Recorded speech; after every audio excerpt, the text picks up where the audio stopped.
So you are in France right now, but in recent days you were in Kabul. So to start, how do you feel seeing these terrifying images coming out of the capital right now? The death toll is high, reports of 3 blasts now. Your reaction, your thoughts? Well, I really don't know when the nightmare is going to end. I'm thinking about the terror that must be felt by many of my colleagues and the Afghan population to know that they cannot even flee this deadly situation because now there has been this attack, and even though the evacuation efforts are continuing, there is going to be a tremendous amount of fear to actually reach the airport and to try and get through the gates to access those flights.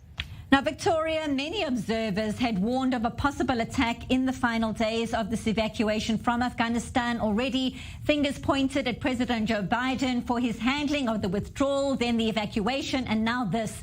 What was the feeling like on the ground there when you were there? Share some of your experiences, some of the conversations you had with people there. Well, from the beginning, the Taliban was saying that for our own safety, we should be careful about going to the airport.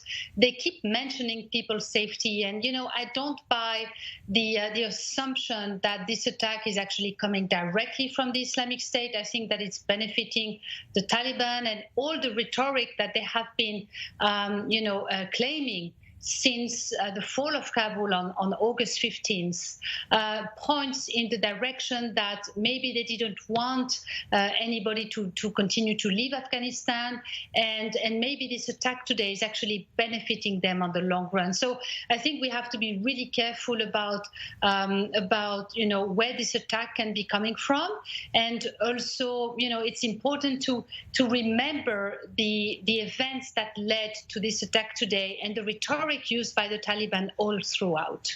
Well, to that exact point, Victoria, how worried are people in Kabul and in the greater Afghanistan, for that matter, about the emergence or reigniting as such of terror groups affiliated to ISIS right now?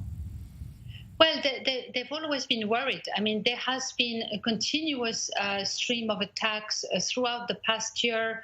It's quite notorious that in some regions, ISIS and the Taliban have fought alongside one another against the government, and in other regions against one another.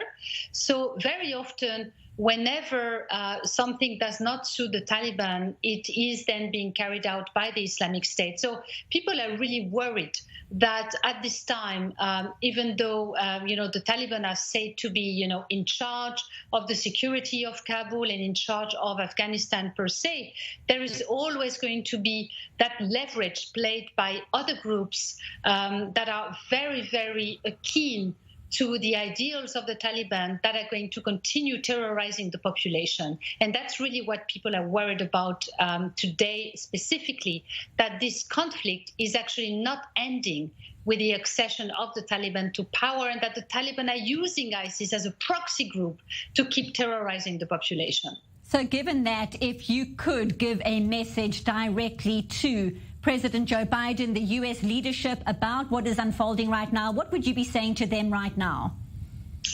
I would say, please continue the evacuation operations.